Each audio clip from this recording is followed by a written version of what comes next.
Hey, have you ever wanted to mate? Whoa, I met with the pals in Palworld. Okay, enough with the BS. We're gonna get right into it. Most guides online tell you the most optimal way to breed pals, stuff like that. That's not what we're doing. I'm going to explain it to you in a simple way so that you can have fun with it and do what you want. Also, if any information is wrong, correct me in the comments. This is made before 1.0, so things might change. Now, first to breed pals, you're gonna need a breeding farm. You unlock that at level 19. Cake, which is made in a cooking pot from flour, which is wheat, farm, which you can farm those, red berries, milk, eggs, and honey. Flour, as I said, can be made by planting wheat and putting it through the mill. Berries can be either gathered, farmed, or get through caparity, which you can just put in a ranch. Mozzarella, chickpea, and bee gourd each give, in the correct order, milk, eggs, and honey, all of which can be put in a ranch. Flour and wheat will have to be farmed or bought. Also, those 4 pounds can be used to just ranch, or you can um, buy them. All ingredients can be bought from merchants. I believe the small settlement merchant sells all of them.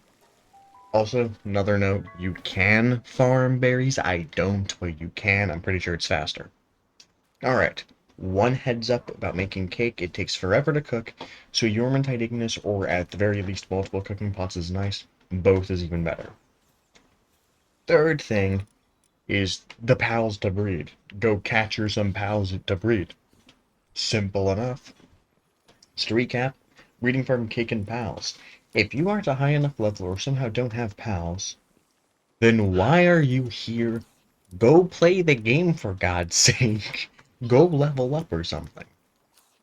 Also, advice for new players, if you need spheres, easy gold, bones, and I believe arrows, put Vixie in a ranch. She just drops them for some reason. And if you're on a server like I am, and the server keeps going when nobody's on, you'll actually keep getting those items. So I have 3,000 pal spheres just sitting around because of it. Now, let's get to the business. If you are breeding, you're doing it for pretty much one of 3 reasons. There's probably a fourth I didn't think of, but these are the 3 that came to mind. To get a specific pal that you want, that maybe you heard of, or maybe you just want a specific one, whatever. To get new pals that you just randomly want to get new ones, which is fun, or the end-game content of specific passives and IVs. Palpedia has an amazing breeding calculator for getting specific pals. Let me explain this in a simple way. Each pal is assigned a number. The number's rough, median, or middle is what determines what pal gets picked, and that is between the parents. I'll give you an easy example. Azeroth has 500 and Iceland is 605. The middle of that would be like roughly 550, and the thing closest to 550 is a Serpent at 560. A pal can always be predicted beforehand because of this. Also, a Blasm with a 10 and a Tentacle with 1105 also results in a Serpent. The numbers do not have to be perfect. It is, as I said, roughly what the middle of the two are. And there are also some that are unique. A lot of variants, like the Lux variant, have to be between specific pals. As an example, a Pin King and a Rayhound give a Pin King Lux. Even though the numbers don't add up for it, and some are only through same species breeding, those can be, and always will be, the legendary pals like Necromus. You need 2 Necromus to get another one. There is no other way besides for catching one. Breeding takes roughly 5 minutes, but can be sped up with Philanthropist or Nocturnal. The first one increases the breeding time by 100%, and that can be on both pals, and Nocturnal keeps them going at night. If you're on a server and you log off at night, they'll keep going, because servers keep going when you're off. Which, by the way, even on normal worlds, they will keep going until there are 20 eggs in the pen, which do not despawn. So you can just let them go and do your own thing. Also, you can use the calculator to get whatever pal you want. That's what the moral of this story is. Or you can gamble, which is fun. Palpedia has a way to put 2 pals together and see the offspring without ever breeding. So pretty much, you never need to see those numbers, because of how much Palpedia offers. And doing that, you can just kind of see what the resulting child would be and skip the pals you've already seen. Just do that if you want new ones. Pretty simple. And there is one final reason. Passives and IVs, the total endgame of Palworld. Alright, it's time for the bad news of how passives and IVs work. All of it is RNG. With enough breeding, you'll have all the passives you want. With enough breeding, you'll have all the IVs. I'm gonna dumb down the two just for my own sake because I want this simple. With both parents combined, you only want 4 passives. Those being the ones you want on the offspring, which will happen at roughly 10% chance. Having more than 4 can ruin the odds and make that 10% a lot less. Also, breeding has a chance to just give random passives. That's part of the reason the percent is so low. There's a chance for random passives to just get thrown in, which is why you can breed 2 pals with only good traits, good passives, and get a child with brittle, which sucks. Getting those passives can also just be a journey in itself. Some, like Lucky, are only from shinies, and some, like Lord of the Underworld, are only from specific pals. An example of how to get Lord of the Underworld is Necromus. Also, some are just plain old rare. Demon God is just a rainbow one that I just haven't gotten. Some of my friends have, which is why I have pals with it, but I've yet to catch a pal with Demon God. I do have some advice for the rich people. Several of the yellow passives and ones under it, like Mercy Hit, which is red, and a couple just normal ones. Just a handful of the passives can actually be added onto pals via the surgery table. Some of these passives can, like, through the surgery table, have to be gained through a bounty officer or the arena, but you can go there, buy it, and then you permanently can add that passive onto whatever pal you want. But there is a price. Once you have whatever passives you want in a surgery table, you're gonna have to pay gold to do the surgery. Yellow passives like Musclehead or Ferocious will be 50,000 gold, which, as of recording, that's like 4 dead black marketeers or metal merchants. By the way, those guys immediately respawn, so you can just murder them, teleport to a new one, murder, teleport to a new one, and just farm gold. As of recording. Keep in mind, everything I'm saying is as of recording. And now the reason I bring all this up is, if you breed a pal that gets like Legend and Demon God, both rainbow passives that are really good, and you're just trying to go for damage, you can just add Musclehead and Ferocious and move on. You don't have to, get all 4 passives. The reason I mention that is because we're about to bring up my least favorite part about breeding, mainly because I didn't know about it till too late. IVs. Okay. IVs are not technically necessary. Like, you can beat all the tower bosses without them, from what I hear. Um, but if you're playing on hard mode, doing raids, or worst of all, doing both, yeah, you're gonna want good IVs. IVs are the magic number that makes a pal better. It boosts either damage, health, or defense, some, all, whatever. To explain it, damage, health, and defense all have a hidden point value. I think at level 1 they're all 0, and when they level up, points can be added. These points are a 0.3% buff. They can go up to 100 points, which is a 30% buff. As an example, 30% buff to damage is what Musclehead does. Musclehead removes work speed to do that.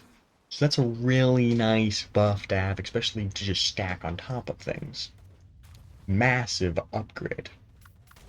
Alpha pals or bosses in the wild actually have a higher minimum for IVs because leveling up, you can get a pal with terrible IVs that just doesn't have anything, or you can get one with 100 in every stat. Bosses and alpha pals have a higher minimum, so they will always have, I think, 50 in each stat or something like that. So they just tend to be better. Now, and you can get them consistently higher. If you get the ability glasses, you can see the PAL's IVs. You can access that at 34 in the ancient tech section. You can get that, see IVs, see what is good IVs, and see what is bad. Pretty much like that. You can get all 3 stats to 100, by the way. I'm not entirely sure how the IV assigning works. I just know they exist, and you want them high. You want to know how they get assigned? You do more research. I don't completely understand it. Point being, to get to the across the actual point, IVs can also be changed later with skill fruits. You get them from raid bosses. You can also buy them from metal merchants. We're not talking about the things you get on trees. I'm talking about the fruits you buy from metal merchants that increase PAL's stats. Those can be used to increase their hidden IVs and make them higher. Reddit recommends the correct way to breed: to get one pal with all the desired passives, and then one with good IVs, then breed until the baby has both good IVs and good passives, which is roughly a 2% chance. So, the odds aren't terrible, but they could definitely be better, and that's still a lot of breeding. I mean, if you're gonna max condense, you'll probably end up doing it anyway, but keep in mind, if you're getting to this stage, you've probably done a bunch of breeding beforehand anyway. Now, if you're like me and you end up with a level 50 pal, max cadence, good passes, but bad IVs, there's another way. As I said before, the dog coins can be, you can talk to metal merchants and buy the fruits that up IVs. It is slow though. Farming Mimogs with a fully condensed Blaze Howl sucks. And I'd like to note a fully condensed Blaze Howl gives you more drops from Mimogs. It is not the best strategy. Breeding is probably easier, but this is the only strat I know of if you already have something max condensed. Up to you to decide how you do it though. This is, I'm just giving you the information. Now, a small recap. Palpedia gives you a breeding calculator. Can be used for a lot of uses. Keeping passives 4 or less gives you optimal odds. A surgery table can be used to add passives you intend on getting anyway, even if you don't get them. You get that. And IVs suck. I'm not recapping IVs. That you just heard that. Now let's get to the actual point of this video. If you look at guides online, a lot of them will be like, oh, breed these two pals together, or do this, or do that, and oh, you'll get Anubis, who's great handiwork and will carry you to the end of the game. Or are they wrong? No, those pals are good, they're great. And even I said something about Yormantide Ignis being amazing for base work, for kindling, getting the cake. But I honestly have an issue with all this. Yeah, you can get some very powerful late game pals very early. You can get Anubis, I'm pretty sure, from the starting area. So I'm pretty sure all the pals you need are there. But I'm gonna be real with you. Doing that kind of ruins the joy and wonder of finding stuff out the way it's meant to be. Like, if you played the game before, or, you know, your late game or whatever, yeah, you don't have to listen to this. You can just go do it. But if you're new, don't listen to guides. Find things out the hard way. That's part of what games are meant to be. That's why I'm here to tell you this. What's the point? Like, who cares about what's good? Who cares what's meta? My late game save. We're late game doing raid bosses. We still use chickpea as our food source because we didn't want to learn farming. We're slowly doing it, but having just a bunch of chickpeas at a base, giving us a bunch of eggs, is really nice to power all of our bases. We, of course, don't get me wrong, we have it so we can have more than 3 bases. We have like 9, but it is frankly very nice when it comes to keeping food.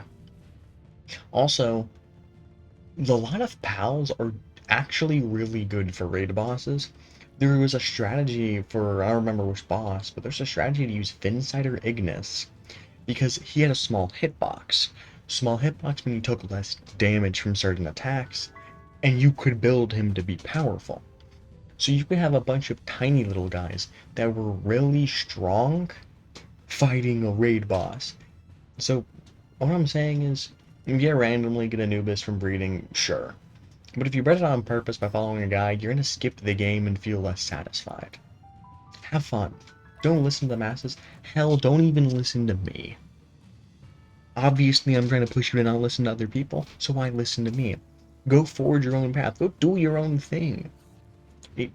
It's your game. You're here to play it. You're here to have fun. Do what you want. Now I'm gonna go breed for Iceland because my Iceland's named Ronnie. Her only use is to keep our freezer cold, and I want to fully condense her for shits and giggles. Cheers. Have a good one. Oh, like, subscribe, all that, and have a good evening, good morning, good afternoon, and always, of course, a good night. Yo, it's rekindled from the future. I'm currently sick and I sound like shit, you know why. Point being, I made this video, I go to bed, I'm sick the next day, I'm like, oh okay, when I get a chance I'll upload. And then they released the date for Palworld 1.0, which is a month from now, as of recording, of course. So, whenever that drops, I'll put like a comment or something explaining any differences. If it's a lot of differences, I'll just make a new video. But if it's not that many, I'll just put a comment, like pinned comments, that explains differences.